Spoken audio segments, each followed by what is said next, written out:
Hey, hey, hey. Time for another Out of This World story from rSpace. To discover yourself, you must first lose yourself. Let's get lost today on rSpace. First up, the road to self-discovery for our first OP is a bumpy one. Lost myself after wife cheated. So, my wife, 34 female, and I, 34 male, had been married for 3 years. She cheated after her bachelorette party with some guy. She said she was really drunk and apologized profusely. I was so hurt and nervous about getting married, but I told myself it was the alcohol. I told her this is your one F up. We had a deep conversation and it went positively. I still felt embarrassed, but I felt good about us still getting married. After that, not too many issues throughout our marriage. One day, I get up early and head home. Figured my wife would still be at work, but when I pulled up, I saw her car and another car in our driveway. I walk in the house, put my keys down. I hear a voice from upstairs. As I walked up the stairs, I'm hearing a consistent squeaking and rickety kind of sound. Then I hear a man's voice. Then my wife. Then a moan. I realize that consistent sound was the bed frame. I think to myself, there is no way. I get to our bedroom and see her supervisor, probably late 40s, on top of my wife in our bed. I'm beyond shocked. I stopped breathing. I went back downstairs and still couldn't breathe. My chest hurt. It wasn't even an angry feeling. It was like, what the hell is going on? I catch my breath, even drank some water, and worked up the nerve to go confront them. I was shaking so bad. I go back up the stairs and stop at the doorway. He's behind her, and neither of them had a care in the world. Again, I'm stuck in shock. I just left. They never even knew I was there. I started driving and didn't know where to go. What I saw and heard burning in my brain, chest, and hurt so bad. I go to a park, sit, try to catch my breath, then just started crying. I was so confused and shocked and yet still not angry, just incredibly confused and shocked. I walked around the park for a bit, trying to keep myself together, not knowing what to do. Almost 2 hours later, she texts me saying, "Hey, I'm gonna make spaghetti tonight. Can you pick up some sauce on the way home?" That's when the anger started to set in. Her acting like nothing happened. I didn't respond. I cried more and just sat in sorrow. Decided I didn't want to go home. Drove around and walked around town, the mall, just stayed out. Then back to the park. She kept texting and increasingly got more and more worried. I should have been home between 5 and 6. It was 1 a.m. at this point. Finally, I decided to go home. I live there too. Why am I the one sitting out here? I get there and she said, "Where the hell have you been? I was freaking out." I said I came home early, but you and your supervisor were busy and didn't notice me. I'll never forget the look on her face. Deer in the headlights times 1,000. She tried to find the words to explain herself. She tried apologizing, and I lost it. Started screaming at her and asking why. She said she didn't know and it just happened. I asked more questions, but I was so mad I wasn't really letting her get out full answers. I told her she needed to leave. She said, "Baby, listen." And that's when I slammed a lamp to the ground as hard as I could and screamed, "Get the F out!" Definitely out of character for me. She was crying hard, called her friend, and left with a bag. She came back a couple days later. She apologized. I didn't want to talk. I just said, "Leave me be." I slept in the spare room. It came out that she had cheated in Vegas when she went with friends for a wedding. Also with a friend of mine when she was drunk at a karaoke spot. Could say he took advantage, but regardless, it broke me. I was done. Told her I was moving out, and did so. Was in my place for 2 months. Had ran into my friend and knocked him out. It actually scared me how he fell, but luckily he didn't press charges. I tried apologizing, but I never spoke to him again. I had filed for divorce, and she was being easy about it. Tried talking me out of it at first, but accepted it. My place needed work on the roof. I don't deal with my family. Terrible upbringing. So I had nowhere to go for the 2 weeks they needed to work on it.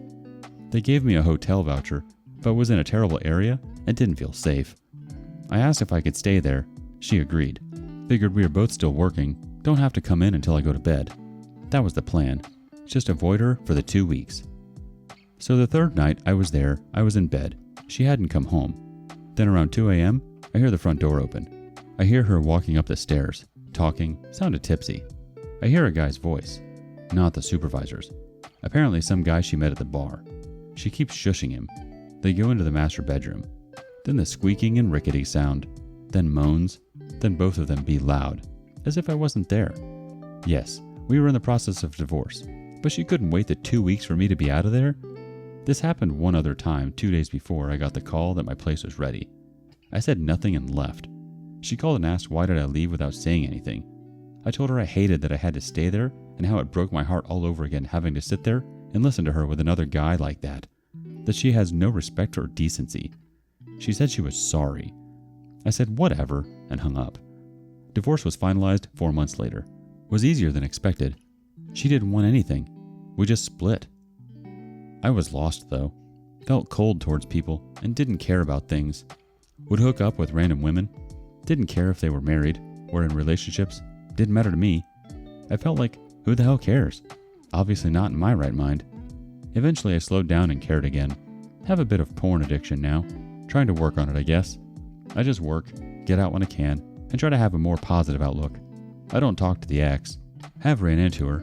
I'm cordial, but I don't go out of my way to speak. It gets better with time. I guess that's my message to anyone reading this. It does eventually get better. Just takes work. Thank you so much for sharing this with us, OP. I'm so sorry you've had to go through this. Infidelity is never easy. It sounds like you haven't been dealt the best cards in life, but you're doing the best you can with what you have. Not everyone can bounce back so easily. It's not always a clean break. The reality is it's crappy and it hurts. It's horrific. It's harder to see while we're in the midst of the darkness. But while we're going through moments like this, it really forces us to learn about ourselves and what makes us tick. We are forced to deal with everything we've hidden away. With that, now is the time to forgive yourself and your past and grow and evolve into the best version of you, forgiving. Give OP some of your best advice for coping with infidelity in the comments below. Meanwhile, it's easier said than done for our next OP. People who cheat. Why don't you leave your partner? I'm always quite surprised when I read such testimonies. People stuck in sexless, loveless marriages and who consequently cheat. Why don't you leave your partner? You deserve someone who loves you and who gives you what you want. I know it's easier to stay, especially with kids, but do you really want that for your life? I mean, when you reach old age, will you truly be happy you stayed with the wrong person?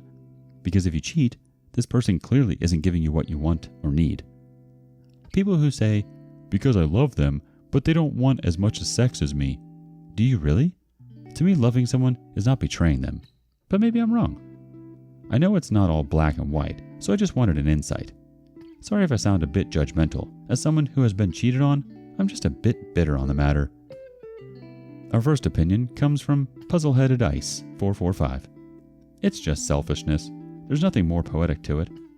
They put their own comfort and satisfaction on a higher pedestal than their partner and their feelings of hurt if and when they found out. Faithful people tend to put their partner's feelings above their own sometimes not entirely fulfilled needs. Cheaters and their needs and wants are the most important to them, above everything and anyone. They want their cake whole and eat it too. Next response from Isabel MBA. They want the both.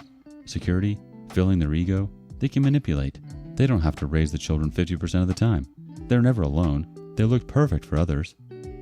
They exactly know what they do. So why would they file for divorce when they have everything? NC Deep Diver says, they are selfish. They only care about themselves and satisfying their own desires no matter who gets destroyed in the wake of their actions. To hear a cheater say they love their significant other while their actions will destroy the very people they claim to love is unimaginable. They want it all. They want their cake and to be able to eat it as well. Personally, I think there is an emotional and moral deficit in the makeup of anyone who would cheat rather than just leave. I think sometimes people cheat because they run from their demons. It's easier to live in a fantasy world with brief stints of instant gratification than it is to face your fears and all that you've hidden away from the world with the one who loves you unconditionally, someone who can see through all of the BS and love you anyways. We don't want people to see our true selves, so when people cheat, they wear masks and become whoever they want to be. It's an act of avoidance. What do you think? Why do you think cheaters stay rather than leave? Our last OP had to find her own path to happiness. I survived the infidelity.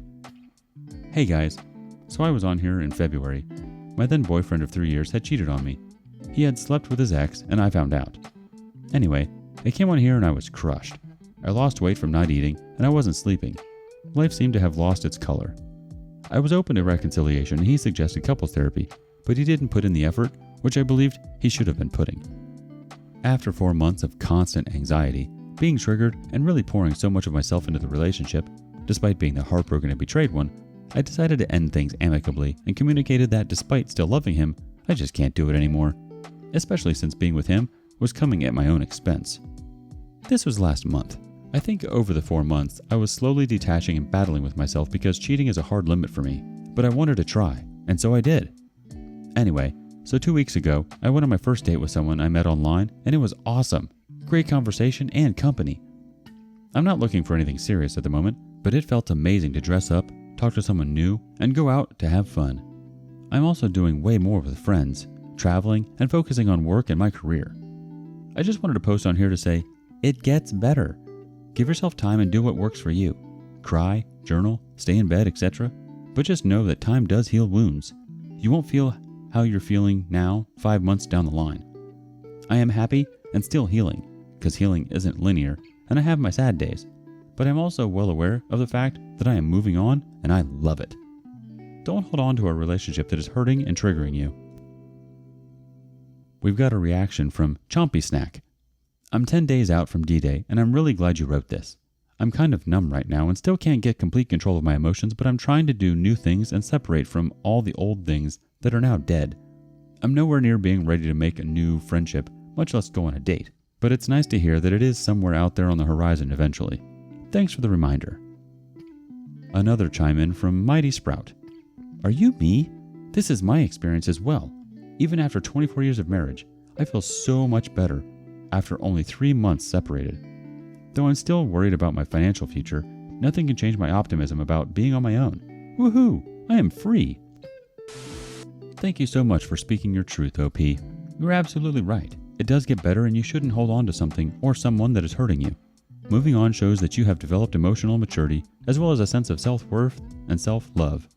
You tried your best to work it out, which is great, and then you learned that it no longer served you or your life and where you saw your future. It's important to realize this. So proud of you. The future is bright ahead. Thank you for joining us today on rSpace. Like and subscribe and hit that notification bell so you don't miss out on our next video. Also, please let us know what you thought of today's content. See you next time.